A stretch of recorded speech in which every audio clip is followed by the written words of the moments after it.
Hello, and welcome back to Genshin Impact, the only podcast covering everyone's favorite live service gacha game, Gem and the Holograms. What? I'm the benefit concert for your rich best friend, Beefy. I'm the innocent bystander about to become flat and street splatter at the hands of the misfits, Break. I'm the Riot fan with no plan, eagerly awaiting the band while trapped on an island, Jur.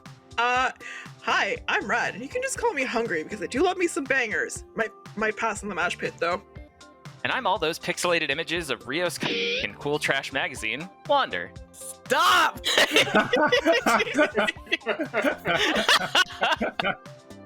So we're meeting up after the release of patch 2.24 Brit Rock, which is a big story and region expansion in the Gem game. It's our first major look at the England region.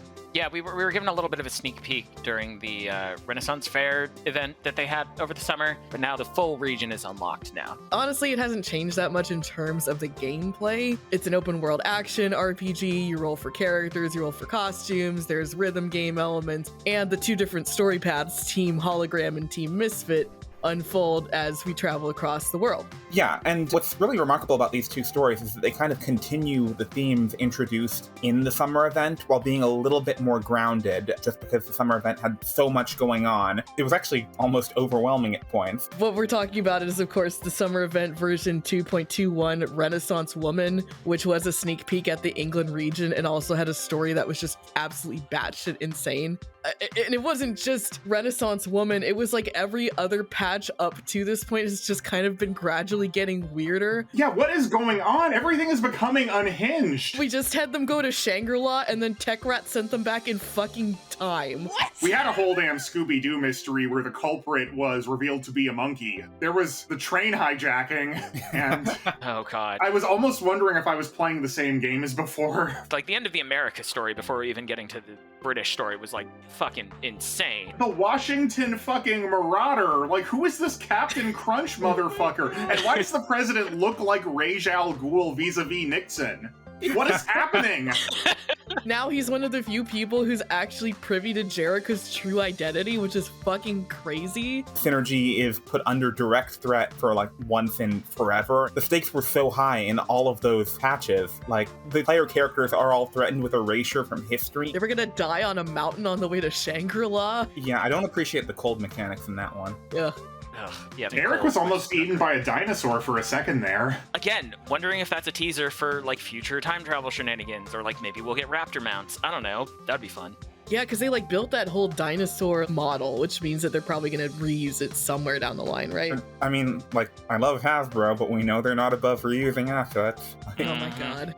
So even though this story quest didn't really have that many like hologram hijinks, it didn't even have Rio or Eric or a lot of other principal characters. I think we needed something a bit more grounded in reality after the fucking run-up to this England expansion. It was weird. Yeah. Once we got into version 2.0 and like Jeddah and Raya were introduced, that's just when all sense of normalcy like went out the door. Yeah, Raya was kind of our like POV character into versions 2.0 and onward. She's a pretty safe addition to the story path of the holograms. I feel like her introduction was more just to help onboard people who were new to the game at that point, because it had been out for a while. The developers were probably a little worried about people being able to jump in and feeling lost. So it's like, oh great, here's this new character who can help with that. Plus, we were all basically warned about that incoming balance patch where Shayna was going to get rebalanced to be a guitarist. And you know, we had been like prepping for that for months, and we were kind of wondering like, well, who's going to fill out the drum roll? And then the leaks started coming in, and we all kind of said, oh, okay, we see where this is going. And then the developer said, drum roll, please. Yeah. I think Raya's done like enough to distinguish herself, but not quite that much. When the leaks started happening, you had people coming out of the woodwork to essentially say that like she already wasn't good as a character, which I think has been addressed. Like, I don't think that I'd go to bat for her, but I think she's like perfectly serviceable as a drummer. Like, yeah. Let's talk about the other post-launch character. So obviously we had Raya in the holograms plotline, and now Jeddah brings a whole new dynamic into the Misfits plot.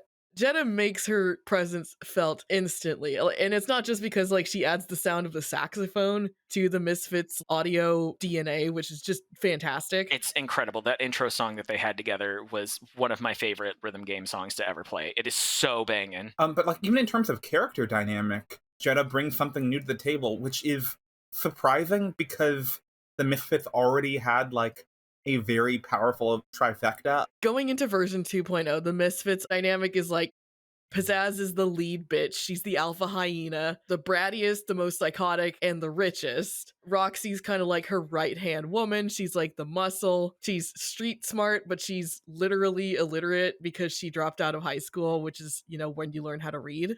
And Stormer is like the omega of the pack. Like she is the punching bag. She's meek. She's a little more reasonable, but she's super easy to bully into compliance.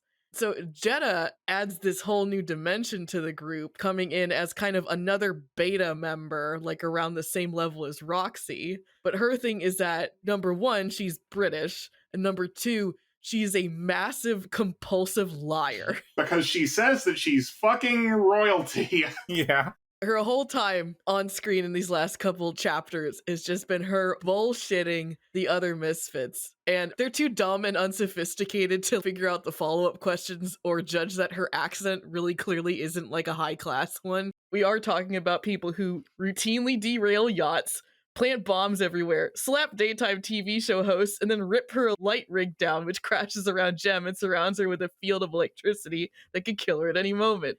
Don't forget the wrecking ball. Frankly, honestly, any construction equipment plus the Misfits will equal automatic GTA style destroy everything missions. God, those are so fun. Is there like some kind of like crimes committed counter to all this? Because like that just speaks Yeah. volumes about Yeah. how the other updates typically are. They only destroyed one house, and that's a pretty low kill count for them in one story quest. To be fair, it was a big house. One cool thing about the post-launch characters is that they both ended up foreshadowing map expansions that happened throughout the versions after 2.0. Obviously, Raya, she's Mexican-American, and she came out in like version 2.01. And then in version 2.09 Aztec Enchantment, they actually did have Mexico as a map expansion. Yeah, it wasn't as big as like the American map that we've been playing on before, but like it was a good little add-on. Yeah, but Jedha, being English, was foreshadowing the next major region expansion, which is, of course, England, which debuted in the patch that we're talking about today, patch 2.24 BritRock. And of course, with that new region drop comes a new major story quest. We're going to make this a little more recap heavy, I think, just because there are so many plot threads to follow, and we're not even sure if it's like permanent game content, so it might be better to have more of a plot synopsis in this episode of Genshin Impact. So the pretense of going to the new region, England, is that it starts out with a normal day of the Misfits. Jedha's bullshitting the other Misfits, as usual, about the time she had, like, tea with the queen or whatever. You know, they really should have seen through it when she said, like, she's friends with the queen mother. It's like, England doesn't have a queen. Like, what are we talking about? And then Roxy finally calls her on it. This is the really interesting thing. Roxy is the one who takes the biggest umbrage with Jedha and is the only one vocally against her joining the Misfits. And it's because Jedha really sort of threatens her position. And Roxy's like, that's some fucking bullshit. Why don't we just go there and ask them ourselves? And Pizzazz is like, hell yeah, let's go. Take my dad's jet. Jedha then rushes to the other room and calls her parents, who you can see immediately. They're working class folks, kind of living in a crappy apartment, but they are also, like their daughter, consummate grifters. And so when she says, hey, if you can fake being nobility, then my dumb rich lead bandmate can be super scammed by us. And they're like, yeah, we're in. Yeah, like our introduction to Jedha's dad is he's talking about fixing horse races. He is hooked up into the criminal underworld. He knows exactly who to bribe, who to go for, and who to get like the hot tips. To get the seed money for this grift, he goes down to the local racetrack, gets a hot tip on a rigged race, and wins big.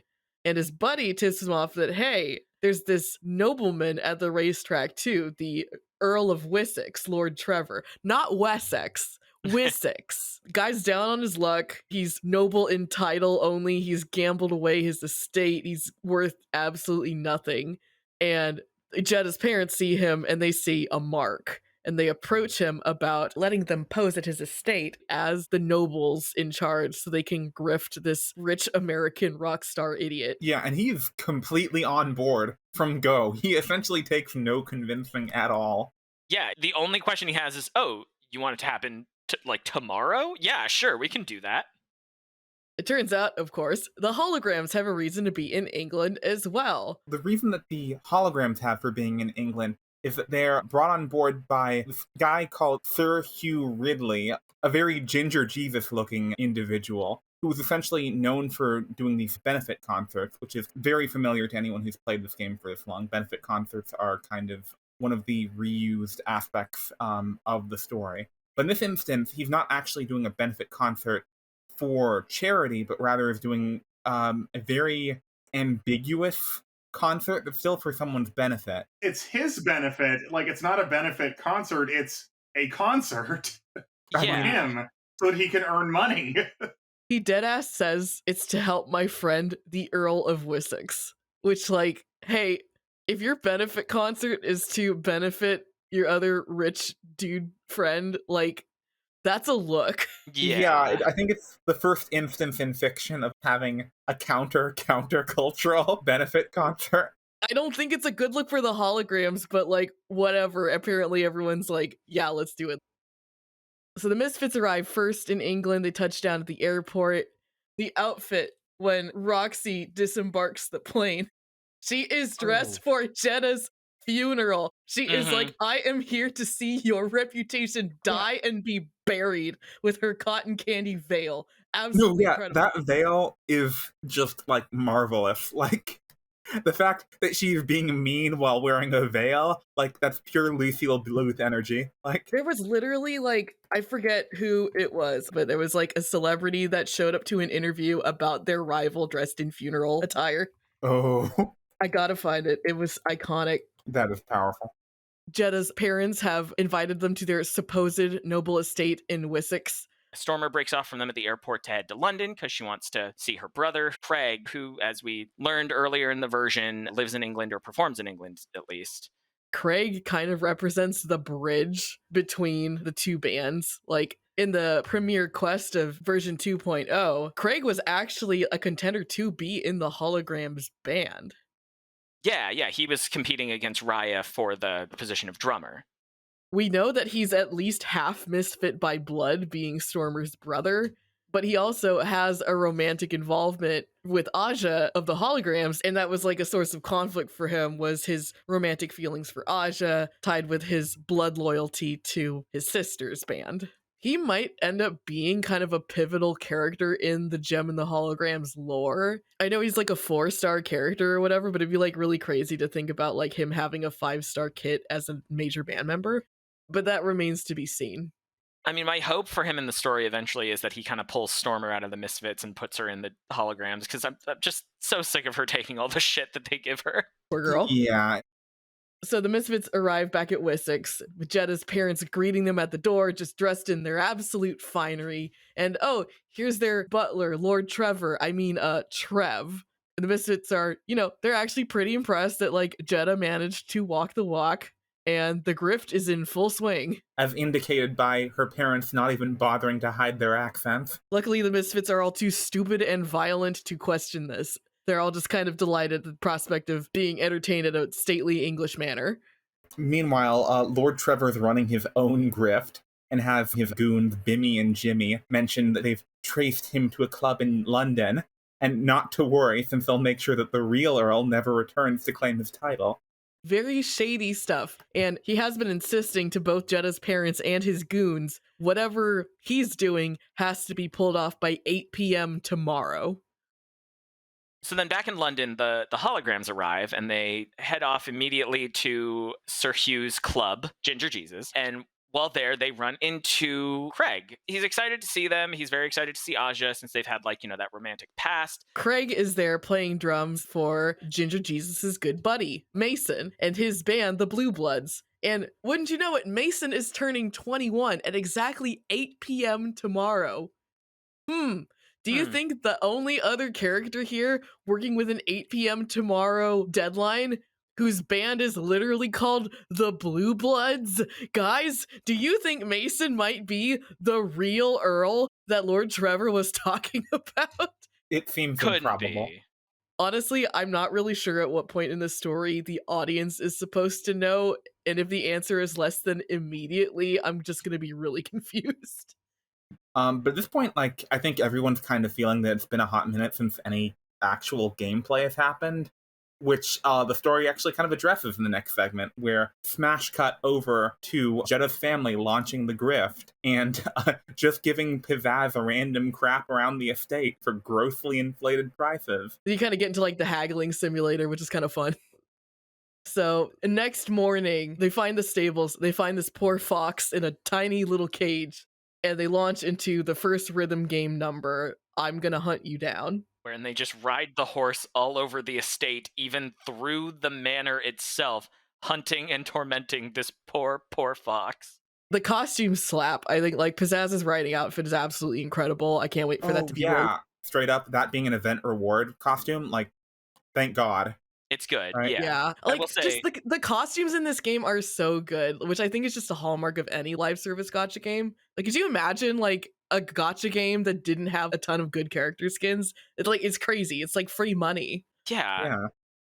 I did like the section during the chase where the beat map matched up with the horse hoofs. That was a cool little detail. And then you had to like dodge the furniture as it was falling down and stuff like that. No, you get more points if you crash into it. Oh fuck, really? Yeah, it's the Misfits. Yeah, What? yeah. Remember, it's like if you notice the opposite rules destruction for the UI, the destruction Oh, UI you is have to dodge as the holograms. Yeah, Yeah, crash because into the it as motivation, Pizzazz's motivation, per usual, is to destroy everything around her. So it doesn't even matter if you catch the fox at the end or not. No, yeah, she Yeah. even has like bonus lines at the end if you crash into things, and like even if you fail to catch the fox, if you crash into enough shit, she was like, "That was fun." Mhm. Oh fuck, I'll have to see how much longer this event is up. I'll have to play through it again and try to get a better score. So, back in London, the holograms and the Blue Bloods are setting up for the concert. Stormer is already at the club. Where the Man, fuck okay. was she like the whole day before? She was literally trapped on the M1. Yeah. Well, okay. Is this another Stormer L? Compared to well- the one that happens later, I mean, I feel like it's a Craig L. A little both. I mean, Philip's well, here's the sibling thing. L. Yeah, yeah, Philip it's a joins Philip's sibling L. Yeah, that's Yeah. the thing. Craig is close enough to Stormer to where he shares in some of the L's. Stormer shows up to the club to see her brother, and the other holograms confront her. If you'll remember, the holograms have not put together that Craig is Stormer's sibling yet.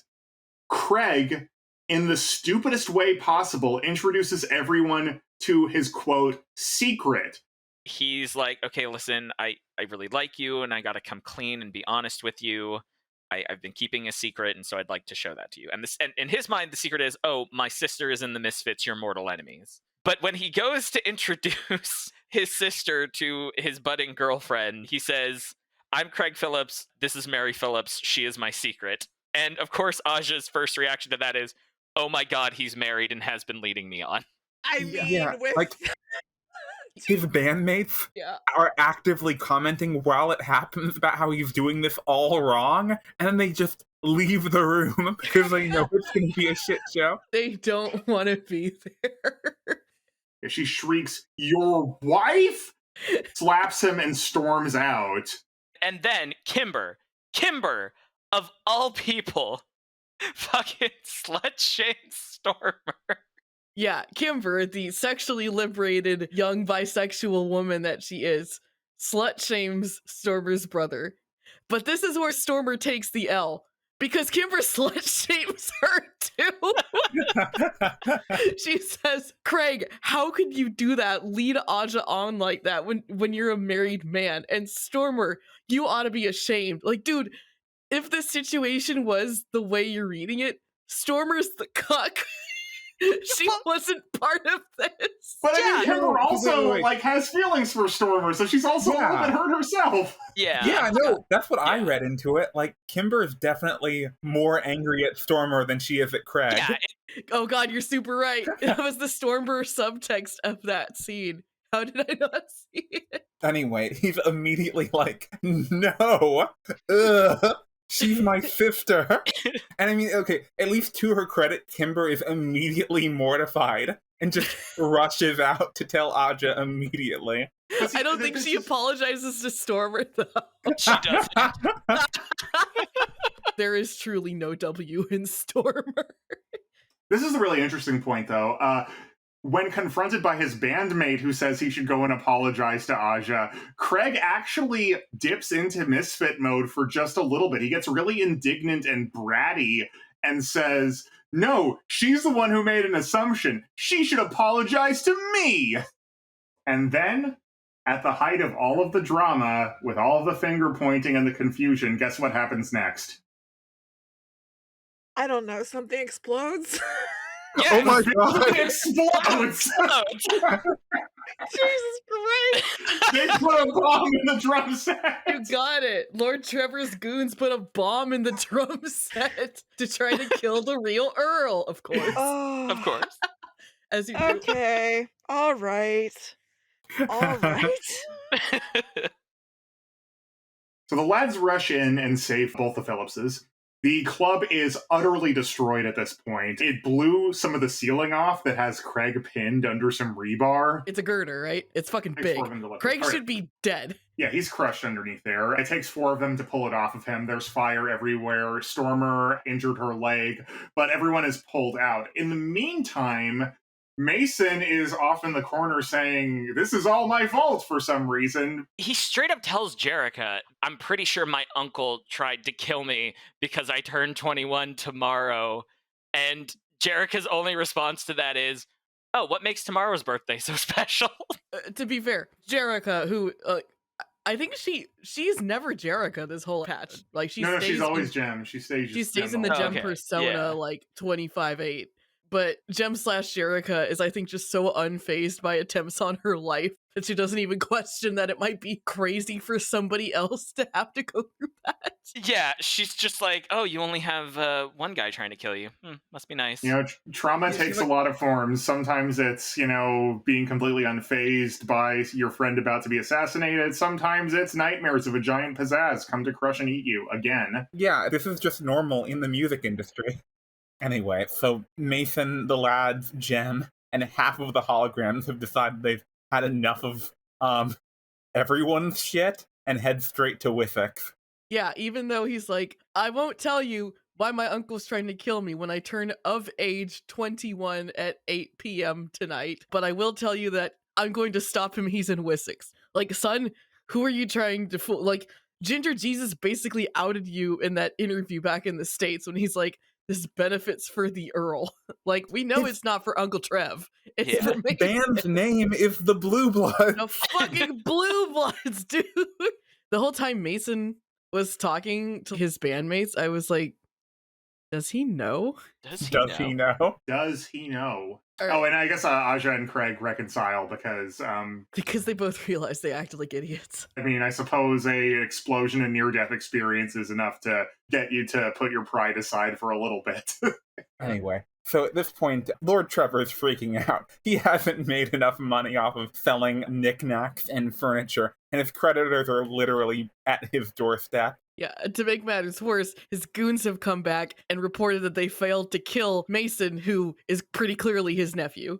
So in response to that, of course, Jeddah and her family kick the grift into maximum overdrive and decide, you know what, we can just sell Pizzazz the whole estate, as well as the title of Earl of Wessex. And of course, you know, this is a very good grift, as the selling point is essentially just established titles.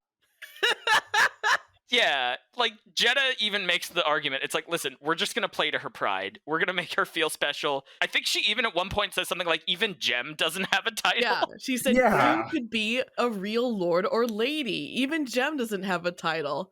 You could be Yeah. a laird. Yeah, that was it. And the money goes to conservation effort. Well, Pizzazz didn't care about that, but she was like, something that Jem doesn't have? Fuck yeah, sign me up. And she grabs those deeds and makes to sign them. And then is stopped at 7:59:59. All thanks to Ulysses the Fox. Yeah, Yeah. the fox comes Yeah. back into play and saves the fucking day. Is that just a reference to Ulysses, or is it like a James Joyce reference? Which is kind of crazy because he's Irish. Unclear? God, I would hope it would not be a James Joyce reference, but We'll have to ask the lore The- subreddit. the really fucked up thing is, if Ulysses the Fox is a pet of the house, why was he in a tiny cage in the stables?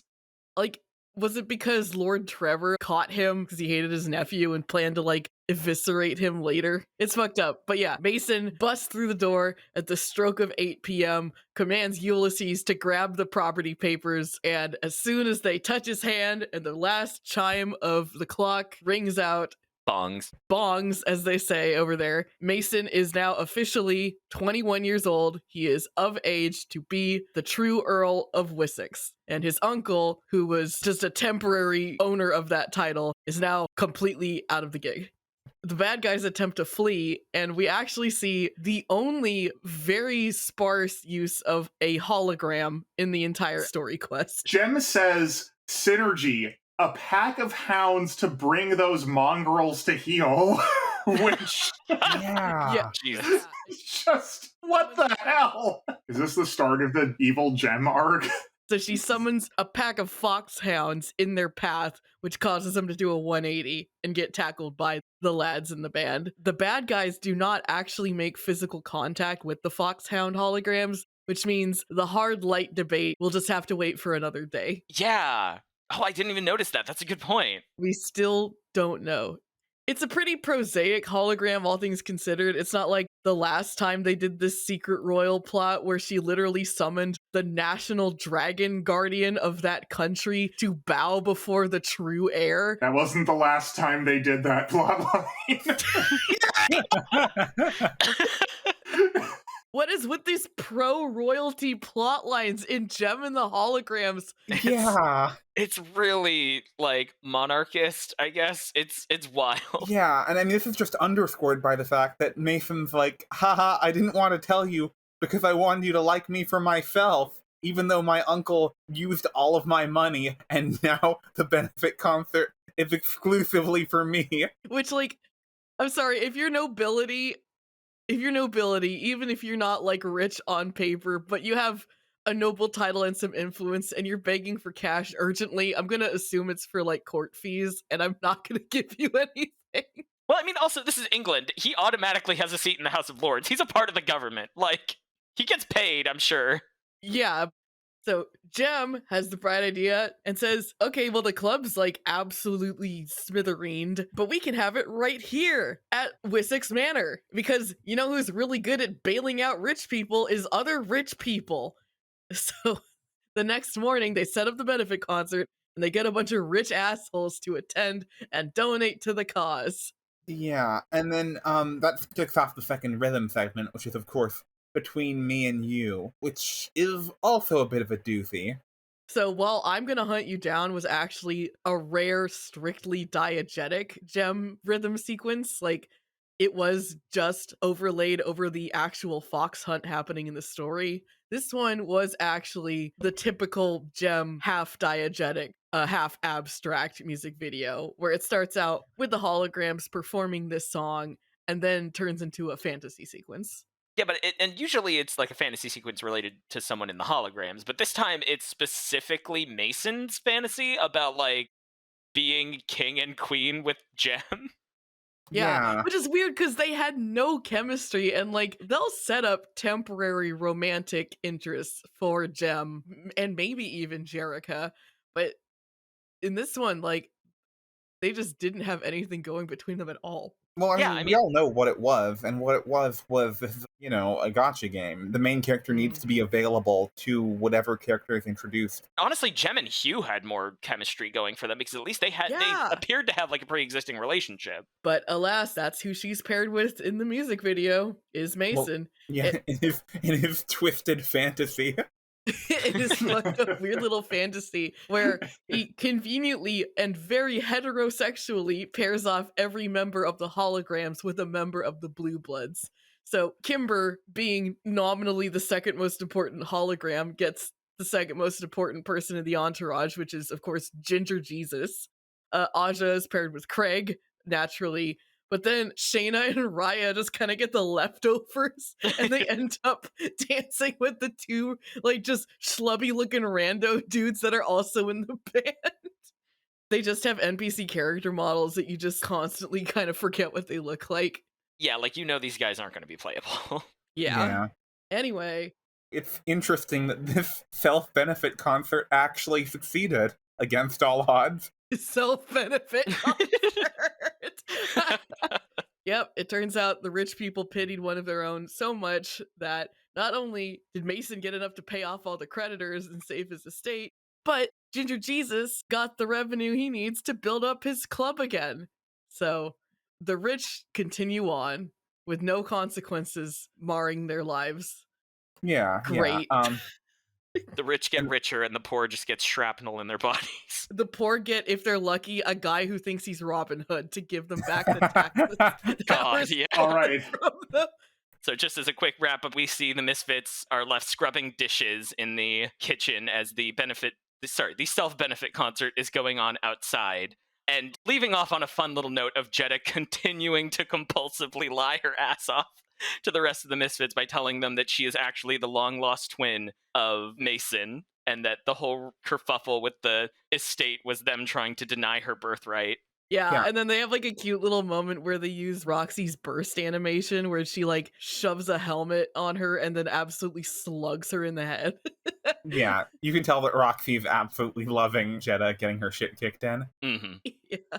I know they're kind of problematic, but I think it's no secret here the Misfits are our faves. Of course they are. They're fantastic. You can like a character if they do objectionable things. And honestly, I kind of feel like if they were men, they might be treated as if they had a bit more depth by the fandom. I think it's just the fact that they're not male characters that makes fans not really give them their due as interesting subjects to analyze and write stuff about.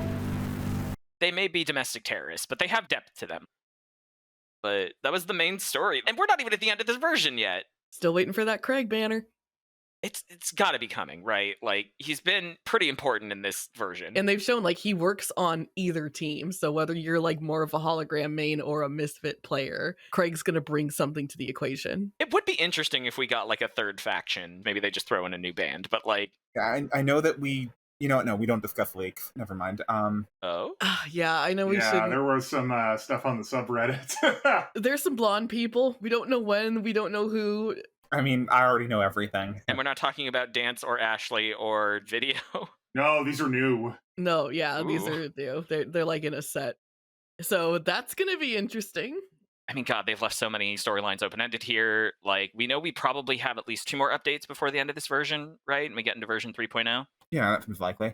I'm glad Rio wasn't here. I did not miss his bitch ass. Yeah, agreed. Yeah. Although they're probably saving him for some bullshit down the line, I can only imagine. It's going to be more infidelity with Jerica. Yeah, that seems likely, definitely. You know the leaks? How there's like that yellow dude? Boy, do I.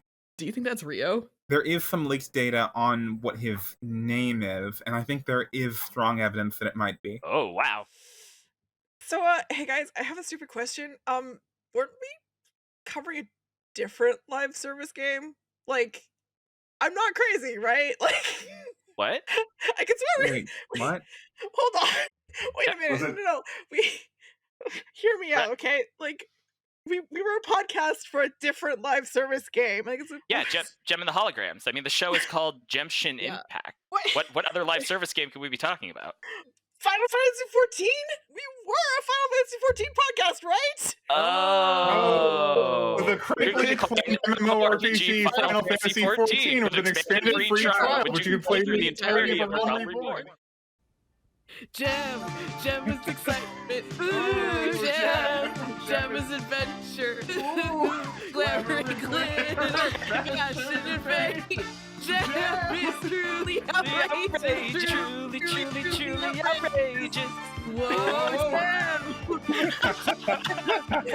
This is Jem. Jem is my name. No one else is the same. Jem is my Jem name. is my name. We are the Blood is better. Why the fuck are we doing this? Yeah, I'm too sober for this.